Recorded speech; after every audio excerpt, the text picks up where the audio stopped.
ಬಗ್ಗೆ ನಮಸ್ತೆ. ಇವತ್ತು ಗಟ್ಮಕ್ಕಿ ಶಾಲೆಗೆ ಬಂದಿದ್ದೀನಿ. ತುಂಬ ಖುಷಿ ಆಗ್ತದೆ. ನಮ್ಮ ಲತಾ ಮೇಡಮು, ನಮ್ಮ ಸ್ಟಾಫ್ಸ್ಗಳು ಎಲ್ಲರೂ ತುಂಬ ಅಚ್ಚುಕಟ್ಟಾಗಿ ಕಾರ್ಯನಿರ್ವಹಿಸ್ತಿದ್ದಾರೆ. ಅದ್ರ ಜೊತೆಗೆ ಮಕ್ಕಳಿಗೆ ಯಾವ ರೀತಿ ಇರಬೇಕು, ಯಾವ ರೀತಿ ನಮ್ಮ ಲೀಡ್ ಮಾಡಬೇಕು ಅನ್ನೋದು ತುಂಬ ಚೆನ್ನಾಗಿ ಹೇಳ್ಕೊಡ್ತಾ ಇದ್ದಾರೆ. ಆ್ಯಕ್ಚುಲಿ ಮಾದರಿ ಟೀಚರ್ಸು, ನಮ್ಮ ಮೇಡಮ್ಸ್ ಎಲ್ಲ ಮಾದರಿ ಟೀಚರ್ಸು. ಆ್ಯಕ್ಚುಲಿ ನಾವೆಲ್ಲ ಪುಣ್ಯವಂತರು. ನಮಗೂ ನಮ್ಮ ಟೀಚರ್ಸ್ ನಮ್ಗೆ ಇದೇ ಥರ ಸಿಕ್ಕಿದ್ರು. ಈ ಮಕ್ಕಳಿಗೂ ನಮಗೆ ಇದೇ ಥರ ಟೀಚರ್ಗಳು ಸಿಕ್ಕಿದ್ದಾರೆ.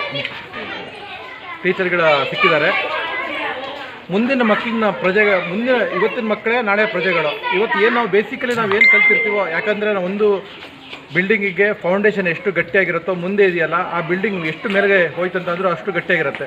ಸೊ ಇವತ್ತು ಬೇಸಿಕಲಿ ಸ್ಟ್ರಾಂಗ್ ಆಗಿರ್ಬೇಕು ಮಕ್ಕಳು. ಆ ಬೇಸಿಕಲಿ ಸ್ಟ್ರಾಂಗ್ ಆಗೋ ಕೆಲಸಗಳನ್ನು ನಮ್ಮ ಟೀಚರ್ಸ್ಗಳು, ನಮ್ಮ ಬೆಟ್ಮಕ್ಕಿ, ಅದು ನಮ್ಮ ಪ್ರೀತಿಯ ಬೆಟ್ಮಕ್ಕಿ ಶಾಲೆ. ಯಾಕಂದರೆ ಇದು ನಮ್ಮೂರು, ನಮ್ಮ ಶಾಲೆ, ನಾನು ಓದಿದ ಶಾಲೆ. ಹಾಗೆ ನಮ್ಮ ಪ್ರೀತಿಯ ಬೆಟ್ಮಕ್ಕಿ ಶಾಲೆಯ ಒಂದು ಸಿಬ್ಬಂದಿ ವರ್ಗಗಳು ಮಾಡ್ತಾಯಿದ್ದಾರೆ. ಅವರಿಗೆ ನಾನು ಅನಂತ ಧನ್ಯವಾದಗಳನ್ನು ಹೇಳ್ತಾ ಇದ್ದೀನಿ. ಯಾಕಂದರೆ ನಮ್ಮ ದೇಶಕ್ಕೆ ಒಂದು ಕೊಡುಗೆ ಕೊಡ್ತಿರೋದಂತ ಅಂದರೆ, ಇವತ್ತಿನ ಒಂದು ಪ್ರಜೆಗಳಲ್ಲಿ ಕೊಡುಗೆ ಕೊಡ್ತಿರೋದಂದರೆ ಬೇಸಿಕಲಿ ಟೀಚರ್ಸ್ಗಳು. ಯಾಕಂದರೆ ಟೀಚರ್ಸ್ಗಳು ಇಲ್ಲ ಅಂತ ಅಂದರೆ ನಾವು ಇವತ್ತಿಗೂ ಏನೂ ಮಾಡೋಕ್ಕಾಗ್ತಿರಲಿಲ್ಲ. ಒಳ್ಳೇದು ಯಾವುದು ಕೆಟ್ಟದ್ದು ಮನೆಯ ಮೊದಲ ಪಾಠಶಾಲೆ ತಂದೆ ತಾಯಿಗಳೇ ಇತ್ತಂತಂದರೂ ನಮಗೆ ಟೀಚರ್ಸ್ಗಳು ಹೇಳ್ಕೊಟ್ಟಿದ್ದು ಪಾಠಗಳೇ ನಮಗೆ ಕೊನೆ ತನಕ ಇರೋದು. ಬೇಸಿಕಲಿ ನಮ್ಮ ತಂದೆ ತಾಯಿಗಳು ಹೇಳ್ಕೊಡ್ತಾರೆ, ಆದರೆ ನಾವು ಟೀಚರ್ಸ್ಗಳು ಹೇಳ್ಕೊಟ್ಟಿದ್ದ ಪಾಠಗಳನ್ನು ಕಲ್ತ್ಕೊಂಡ. ಯಾಕಂದರೆ ನಾವು ಯಾರಿಗೆ ವಿನಯತೆ ಕೊಡಬೇಕು, ಹೇಗಿರ್ಬೇಕು ಅನ್ನೋದು ಲೈಫಲ್ಲಿ ನಮಗೆಲ್ಲ ತಿಳಿಸ್ಕೊಡೋದೇ ನಮಗೆ ಒಂದು ಪಾಠ. ಆ ಒಂದು ಶಾಲೆ ಮತ್ತು ನಮ್ಮ ಒಂದು ಪ್ರಾಥಮಿಕ ಶಾಲೆಯಲ್ಲಿ, ನಮ್ಮ ಒಂದು ಬೆಟ್ಮಕ್ಕಿ ಶಾಲೆಯಲ್ಲಿ ನಮ್ಮ ಸಿಬ್ಬಂದಿ ವರ್ಗ, ನಮ್ಮ ಟೀಚರ್ಸ್ಗಳು ತುಂಬ ಚೆನ್ನಾಗಿ ಮಾಡ್ತಾ ಇದ್ದಾರೆ.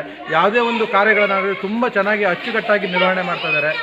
ಒಂದು ಸ್ವಲ್ಪ ನಾನು ಅವರಿಗೆ ಥ್ಯಾಂಕ್ಸ್ ಹೇಳೋಕ್ಕೆ ಇಷ್ಟಪಡ್ತೀನಿ. ಇದೇ ರೀತಿ ತಮ್ಮ ಕಾರ್ಯಗಳು ಮುಂದುವರಿಲಿ.